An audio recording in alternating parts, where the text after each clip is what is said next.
Good evening दोस्तों, मेरे प्यारे विद्यार्थियों। गोगा जी हिंदी पॉइंट क्लासेज में आपका हार्दिक अभिनंदन है। तो अच्छा लगा कि आप वीडियो को देखने के लिए उत्सुक हो और मैं आशा करता हूं कि आगे भी इसी प्रकार के आपको वीडियोज मिलते रहेंगे। तो पिछला जो वीडियो था हमने उसमें हम स्वर व्यंजन कर चुके हैं। उसके बाद में उच्चारण के आधार पर वर्णों के भेद हमने ये वीडियो भी पीछे डाला है। तो आज हमें नए लुक के साथ और गोगा जी की कृपा से अलग टॉपिक हम डाल रहे हैं। अब देखो, वो अपने जो पीछे टॉपिक छूट रहे हैं वो चलते रहेंगे और ये शंका भी मत लेना दिमाग में कि सर ये क्या कर रहे हैं, टॉपिक आधा करवा रहे हैं फिर छोड़ रहे हैं, फिर नया डाल रहे हैं, फिर नया करवा रहे हैं, फिर नया करवा रहे हैं। तो मित्रों, दोस्तों और प्यारे विद्यार्थियों, जितने भी टॉपिक शुरू हुए हैं वो एंड तक करवाएंगे आपको। तो नो टेंशन है, ऐसी कोई सोचना भी मत। बहुत अच्छे तरीके से हम बार बार करवाएंगे। अगर आपकी मांग होगी तो हम वही टॉपिक दोबारा भी करवा देंगे आपको। बस यूट्यूब चैनल पे बने रहें और लाइक करें, शेयर करें और ज़्यादा से ज़्यादा सब्सक्राइब करें। हम खुद देखें और दूसरों के पास पहुँचाएं। घर बैठे हम हिंदी सीखें। तो प्यारे विद्यार्थियों, आज का जो अपना टॉपिक है ये इक प्रत्यय, ये प्रत्यय, ये प्रत्यय, ए प्रत्यय, ई प्रत्यय, ई बड़ा, अयन आयन। अब जो ये है आपके सामने, इन प्रत्ययों के नियम है वो मैं आपको बता रहा हूं। अब देखो, अगर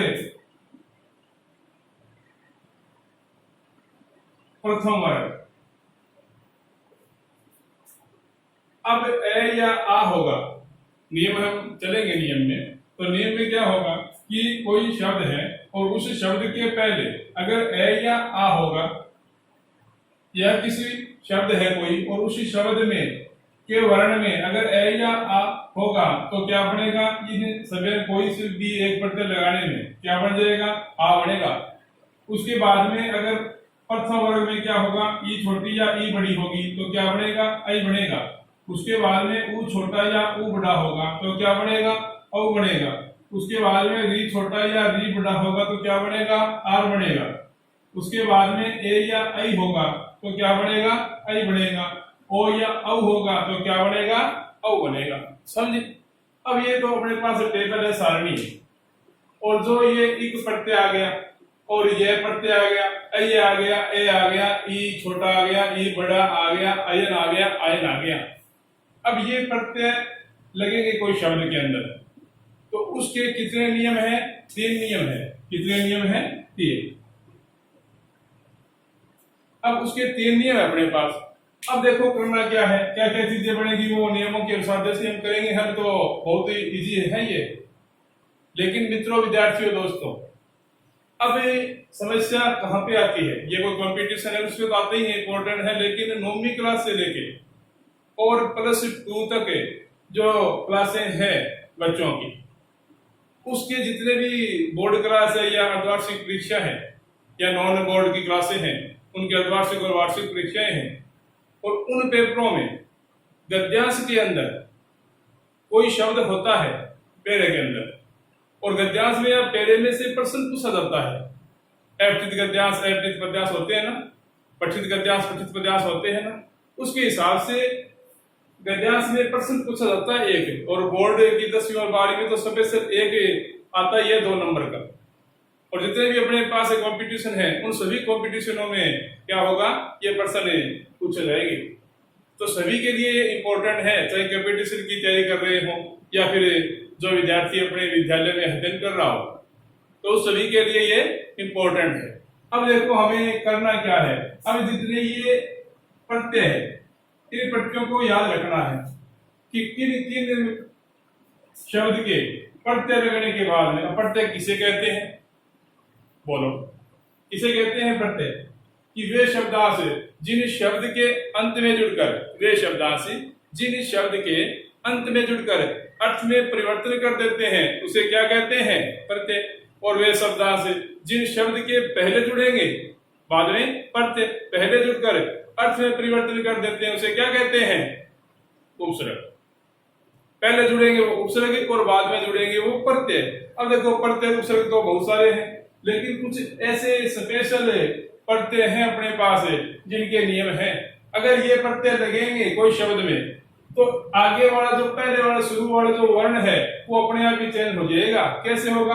अगर कोई शब्द है और उसके पहले ए या आ स्वर के रूप में है, ए या आ स्वर के रूप में है, या कोई वर्ण है शब्द का पहला और उसमें ए या की मात्रा है, तो एक प्रत्यय लगाएंगे तो क्या बन जाएगा? ये आ बनेगा।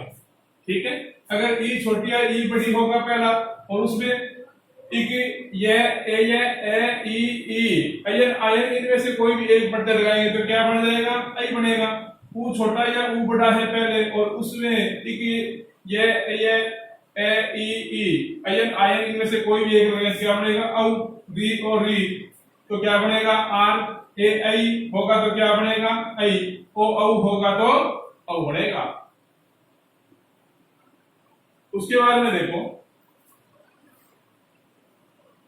अब ये तो अपने पास प्रत्यय जो लगने वाले हैं और जो बढ़ने वाली चीजें हैं वो आपको सारणी के रूप में, टेबल के रूप में आ गई। अब अपने पास नियम है 3, और नियम क्या कहता है? पहला नियम क्या कहता है? 3 नियम है इसके।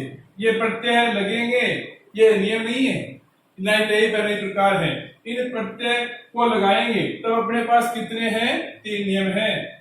अब इस 3 नियम को बताने से पहले मैं इस प्रकार से एक नियम की सारणी बना दूं। जैसे अगर ए या आ हो और उसके बाद में एक प्रत्यय ले लेते हैं, इनमें से कोई भी ले लिया, इक है, तो क्या बनेगा? आ बनेगा।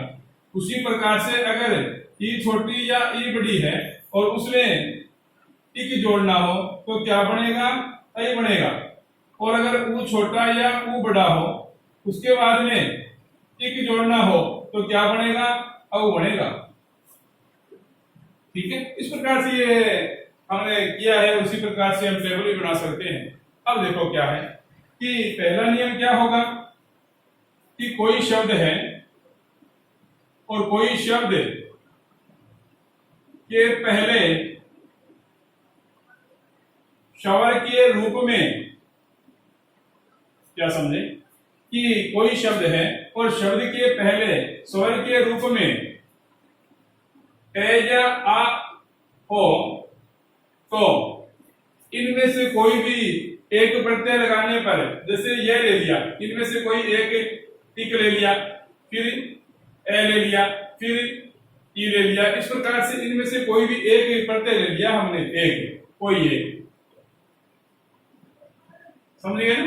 अब कोई एक है वो हमने प्रत्यय ले लिया, तो कोई शब्द के पहले स्वर के रूप में ए या आ हो और इनमें से कोई एक प्रत्यय हो तो प्रत्यय जुड़ने के बाद में क्या परिवर्तन हो जाएगा? क्या परिवर्तन हो जाएगा मित्रों, दोस्तों? क्या हो जाएगा? आ बनेगा। समझ गए? अब इसी का दूसरा पहलू क्या है? एक पहले नियम का कि कोई शब्द है, कोई शब्द और कोई शब्द के पहले वर्ण में, कोई शब्द है, कोई शब्द के पहले वर्ण में ए या आ की मात्रा लगी हो, ए या आ की मात्रा लगी हो तो इनमें से कोई एक प्रत्यय, एक ले लिया, इनमें से कोई एक प्रत्यय लगाएंगे तो क्या बनेगा? आ बनेगा। अब एक तो स्वर के रूप में आ जाए या फिर कोई वर्ण है उसमें पहला वर्ण की बात हो रही है, उसकी तरह समझने की।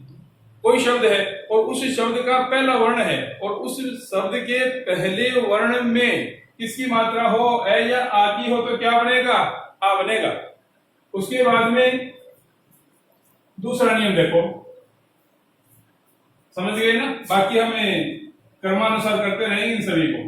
जैसे समाज है, समाज, अब ये समाज शब्द है अपने पास में, तो इसमें से आ गया। अब यहाँ पे क्या है, ए है। जब ए या आ की मात्रा हो कोई भी शब्द के पहले वर्ण में, समझने की कोशिश करो, उसके बाद में दूसरा कर रहे हैं। कोई भी शब्द है और उस शब्द के पहले वर्ण में ए या आ की मात्रा हो, आ रहा है ना परिभाषा के अनुसार, तो किसकी मात्रा आ रही है, ए की आ रही है, तो ए की आ गई या आ की आ जाए तो क्या बनेगा, इक जोड़ने पर आ गया, फिर माँ, फिर जय, फिर ई और फिर कै, क्या हो जाएगा बच्चों, सामाजिक। अब देखो दूसरा नियम क्या है कि कोई शब्द है, कोई शब्द है और उस शब्द के पहले, कोई शब्द है उस शब्द के पहले ई छोटी या ई बड़ी स्वर के रूप में आ जाए। कोई शब्द है उस शब्द के पहले क्या होगा, उस शब्द के पहले ई छोटी या ई बड़ी की मात्रा स्वर के रूप में आ जाए और उसमें एक प्रत्यय ए ई बड़ी ई अयन आयन, इनमें से कोई एक प्रत्यय लगाना हो, जैसे हम ए ले ले यहाँ पे, ठीक है, तो क्या बनेगा, प्रत्यय लगाने के बाद में आई, क्या बन जाएगा, आई हो जाएगा। जैसे देखो इतिहास है, इतिहास, अब इतिहास है तो इतिहास में ये ई आ गया पहले, अब यहाँ पे ई है तो ये तो परिभाषा होगी कि कोई शब्द है, शब्द के पहले ई छोटा या ई बड़ा स्वर हो और उसके बाद में अगर इनमें से कोई एक प्रत्यय जोड़ना हो तो क्या बनेगा, आई बनेगा, तो ई आ गया, इसलिए क्या कर देंगे, आई हो जाएगा अपने आप ही प्रत्यय जोड़ने के बाद में, आई, फिर ती, फिर हा, फिर से, फिर ई और कै, क्या हो जाएगा, ऐतिहासिक, ऐतिहासिक। उसके बाद में दूसरा नियम आ रहा है ना, तो देखो कोई शब्द है और कोई शब्द के पहले ई छोटा या ई बड़ा स्वर के रूप में आ जाए, या फिर उसके बाद में क्या हो,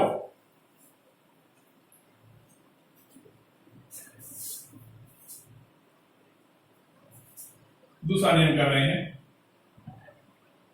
किसी शब्द के पहले या प्रथम वर्ण में ई छोटा या ई बड़ी की मात्रा हो तो क्या हो जाएगा, ये प्रत्यय लगाने के बाद में इनमें से कोई भी प्रत्यय को लगा सकते हैं हम, क्या हो जाएगा, आई हो जाएगा, समझ गए। जैसे नीति है, नीति, अब इस नीति शब्द है, इस नीति शब्द में क्या करेंगे हम, बताओ, नीति शब्द है, नीति शब्द में हम एक प्रत्यय लगाते हैं, ठीक है, और एक प्रत्यय लगाने के बाद में देखो क्या हो जाएगा, न है, यहाँ पे ई छोटी या ई बड़ी की मात्रा आनी चाहिए, किसकी मात्रा आ रही है, बड़ी, छोटी की मात्रा आ रही है, तो यहाँ पे देखो क्या हो जाएगा, नीति प्लस एक, तो क्या हो जाएगा, या आ रहा है ना,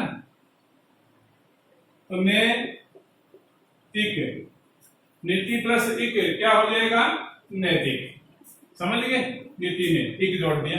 उसी प्रकार से देखो तीसरा नियम क्या है कि कोई शब्द है और उस शब्द के पहले, कोई शब्द है, कोई शब्द है, कोई शब्द में या किसी शब्द में पहले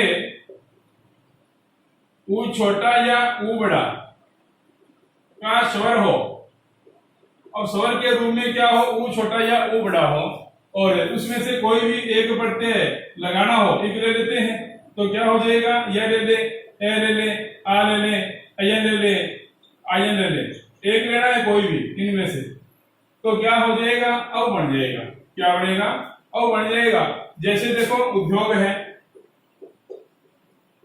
उद्योग हो गया ना, तो ये क्या हो जाएगा, औ जो,